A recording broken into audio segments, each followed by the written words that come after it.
Unang araw ng December, unang bagyong papasok, low pressure area na mataan malapit sa Guam.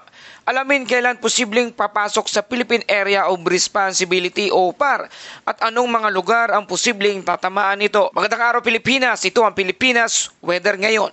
Ngayong unang araw ng buwan ng December, narito na ang ating update sa panahon. Kung bago ka lang sa ating channel, please like, share, and subscribe para lagi ka updated sa panahon. Salamat sa iyong suporta. Mga kababayan, unahin muna natin ang Tropical Cyclone Update tungkol sa Tropical Storm Koto o dating Bagyong Berbena na ngayon ay nasa labas ng Philippine Area of Responsibility. Ang lokasyon nito ay nasa layong 480 kilometers north-northwest ng Pag-asa Island, Palawan. May taglay pa rin itong lakas na hangin na umaabot sa 75 kilometers per hour at may pagbugso na 90 kilometers per hour. Ang galaw nito ay almost stationary, halos hindi gumagalaw. Stubborn storm pa rin ang Tropical Cyclone Koto. Hindi na lumalakas at unti-unti nang hinihiwa ng hanging amihan at ng dry air. Good news para sa Vietnam dahil nabawasan ang bigat ng ulan. At para sa ating main weather system ng bansa, Intertropical Convergence Zone o ITCZ sa lugar ng Mindanao magdadala ng tuloy-tuloy na ulan, kulog at posibleng pagbaha. Habang northeast monsoon naman o hanging amihan sa extreme northern Luzon, malalakas na hangin at malamig na simoy ng hangin na mararanasan sa extreme northern Luzon. Easterlies naman sa Metro Manila at sa natitirang bahagi ng Luzon, mainit sa umaga at may biglang ulan sa bandang hapon o gabi. At ayon sa forecast weather condition ng Pag-asa, Eastern Visayas, Caraga, Davao Region, maulap na may scattered rain at thunderstorm dahilan ng Intertropical Convergence Zone o ITCZ. May panganib ng flash flood at landslide sa mga lugar. Sa Batanes naman, light rains dahilan ng hanging amihan, no significant impact sa mga baybayin ng Batanes. At sa the rest of Mindanao, partly cloudy with thunderstorm dahilan ng Intertropical Convergence Zone sa lugar ng Mindanao. At sa Palawan naman at Visayas, isolated thunderstorm dahilan naman ng localized thunderstorm. At sa Metro Manila at the rest of Luzon, mainit na maulap na may panakanakang ulan dahilan naman ng easterlies. At para sa ating wind and sea condition, sa lugar ng Palawan, light to moderate seas, light to moderate na hangin na magmumula sa southwest to northwest na may alon na 0.6 hanggang 1.8 metrong taas. Sa Visayas at the rest of Luzon, light to moderate wind from northeast to north na may alon na 0.6 hanggang 1.8 metrong taas.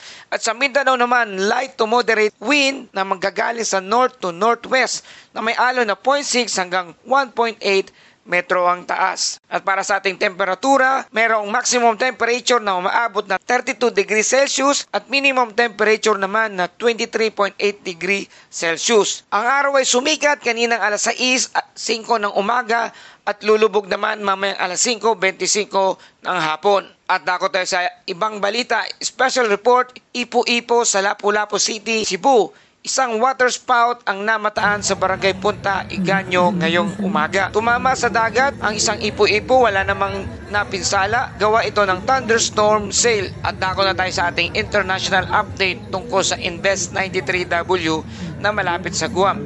Halos kumpirmado na ang formation ng low pressure area o LPA na tinatawag nating 93W kahapon pa ng gabi.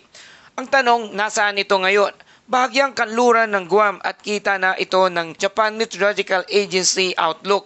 Ano naman ang magiging epekto nito? Habang gumagalaw pa kanluran, may ipit sa shoreline. Magdadala ito ng ulan sa lugar ng Bicol, Samar, Eastern Visayas at possible timeline nito mula December 3 hanggang December 6. Mararanasan na ang mga pag-ulan sa mga lugar na iyan. At magiging bagyo ba? Ang tanong. Hindi pabor ang environment. Malakas ang amihan, mataas ang wind shear line at late season ng cold surge. Kaya malabo maging isang typhoon ang low pressure area na ito na 93W. Ito ay magiging isang rainmaker lamang po. Kaya ang possible impact naman nito sa ating bansa dito sa Pilipinas mula December 3 hanggang December 6, heavy rain sa lugar ng Bicol Region. Heavy rain din sa Samar at Eastern Visayas at moderate rain naman makakaranas sa Northern Mindanao. Malalakas na hangin sa Northern Luzon, dulot naman ng amihan surge at mataas na alon sa Eastern Seaboard. Mga kababayan, Ang bagyong Koto o dating bagyong Berbena ay hindi na threat. Unti-unti na itong nalulusaw dulot ng cold air. At ang Intertropical Convergence Zone o ITCZ ay ang immediate concern natin lalo na sa lugar ng Mindanao ngayong araw. Ang 93W naman ang susunod na weather maker pero rain event lamang ito at hindi pa natin itong masasabing bagyo ayon sa Japan Meteorological Agency. Ang shoreline naman ay magtutulak ng ulan papasok sa lugar ng Bicol at Samar. At narito na ang ating summary ng ating balita sa araw na ito. Intertropical Convergence Zone o ITCZ, tuloy ang ulan sa Eastern Visayas, Caraga at Davao. Hanging amihan naman na malakas na mararanasan sa extreme Northern Luzon, light rain sa lugar ng Batanes. Bagyong Koto o formerly Bagyong Berbena, stationary, humihina na at hindi na ito banta sa ating bansa. At waterspout na namataan sa Lapu-Lapu City, wala namang naidulot na pinsala. Ang 93W, ulan ang posible sa Bicol at Samar ngayong darating ng December 3 hanggang December 6. At ang localized thunderstorm asahan sa Visayas, Mindanao at Metro Manila. At para sa ating Bible verse of the day mula sa Psalms 46 verse 1, God is our refuge and strength, an ever-present help in trouble. Paalala, sa gitna ng bagyo at baha, hindi nagbabago ang pag-iingat ng Diyos. At yan po ating balita sa araw na ito. Maraming salamat po sa ating mga subscriber. Salamat sa ating mga OFW viewers, mga kababayan sa Bicol, Eastern Visayas, Mindanao at Luzon na palaging nakaabang, nakaantabay dito sa ating balita. Maraming salamat sa inyong suporta. Para lagi ka updated sa panahon, please like, share, and subscribe. Salamat sa iyong suporta. Ito ang Pilipinas Weather ngayon na lagi nagpapaalala, maghihanda, maghiligtas, mag-alerto. Ingat tayong lahat.